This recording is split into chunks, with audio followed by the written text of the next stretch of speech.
ختم ہوا، ان لوگوں نے وعدہ کر لیا، وعدہ کر کے چلے گئے۔ آپ صلی اللہ علیہ وسلم نے اب مکہ کے مسلمانوں کو کیا کیا؟ ہجرت کرنے کا کیا دے دیا؟ حکم دے دیا۔ آپ صلی اللہ علیہ وسلم نے مسلمانوں کو ہجرت کرنے کا حکم دیا۔ اب مسلمان ایک ایک کر کے کیا ہوا؟ اب مسلمان ایک ایک کر کے ہجرت کرنے لگے، لیکن ہجرت کرنا آسان نہیں تھا۔ ہجرت کرنا آسان نہیں، سب کچھ چھوڑنا پڑا مکہ میں۔ میں صرف ایک واقعہ بتا کر کے آگے بڑھوں۔ سب سے پہلے ہجرت کرنے والے صحابی ہیں ابو سلمہ۔ کیا نام ہے؟ ان کی بیوی ام سلمہ، ان کا بیٹا سلمہ۔ ہنستے رہو بھائی، دونوں ہنسے۔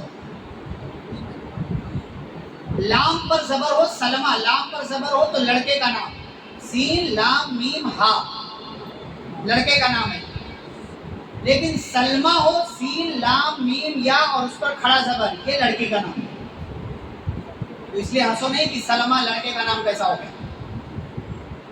سلمہ سین لام میم ہا، لام پر زبر، سلمہ لڑکے کا نام، سلامہ نہیں، سلمہ۔ اور سلمہ سین لام میم یا اس پر کھڑا زبر، یہ لڑکی کا نام۔ تو ان کے بیٹے کا نام کیا ہے؟ سلمہ۔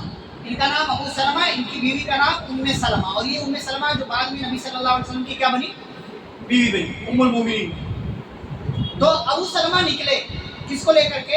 اپنے آپ کو، اپنی بیوی کو، اپنے بیٹے کو۔ جیسے ہی نکلنے لگے ان کے سسرال والے آ گئے، کہا تم جا رہے ہو تو جاؤ، ہماری بیٹی کو نہیں لے جا سکتے۔ تو بیوی کو چھینیا ان لوگوں نے۔ ابو سلمہ کے گھر والے آئے، ابو سلمہ سے کہنے لگے تمہیں جانا تو جاؤ، لیکن ہمارے بچے کو یعنی ہمارے پوتے کو نہیں لے جا سکتے، سلمہ۔ اسی چھینا جھپٹی میں کیا ہوا؟ اس چھوٹے سے بچے کا کیا ہاتھ اکھڑ گیا۔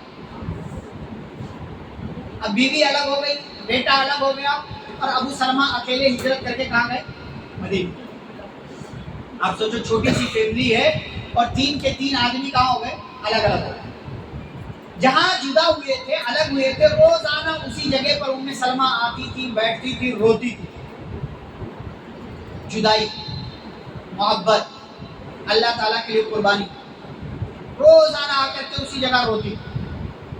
ایک دن انہی کے گھر والوں میں سے کسی کو ترس آیا، جا کر کے باقی گھر والوں سے بات چیت کیا، کہا چھوٹی سی بچی ہے، جان ہے چھوٹی سی، کیوں اس کو پریشان کرتے ہو، جانے دو اس کو اس کے شوہر کے پاس۔ سارے لوگ راضی ہو گئے۔ ادھر سسرال والے بھی، ام سلمہ کے سسرال والے بھی راضی ہو گئے، ان کے بیٹے کو بھی واپس کر دیا۔ اکیلے ام سلمہ نے اپنے بیٹے کو لے کر کے مدینہ کی طرف سفر کرنا شروع کیا۔ راستے میں ایک صاحب مل گئے جن کا نام عثمان بن ابو طلحہ تھا۔ وہ مل گئے راستے میں، اور انہوں نے اپنی سواری پر ام سلمہ کو سوار کیا اور لے جا کر کے ان کو مدینہ تک پہنچایا، ڈراپ کیا، اور کہا کہ یہاں تمہارا شوہر رہتا ہے، تم یہاں چلی جاؤ۔ آپ سوچیں، ہجرت کے لیے، اللہ تعالیٰ کے لیے، دین کے نام پر، رسول صلی اللہ علیہ وسلم کے نام پر یہ سب کچھ اس چھوٹی سی فیملی نے قربان کیا، اور 1 سال تک اس پوری فیملی نے جدائی کی اذیت اور تکلیف برداشت کی اللہ تعالیٰ کے لیے، رسول اللہ صلی اللہ علیہ وسلم۔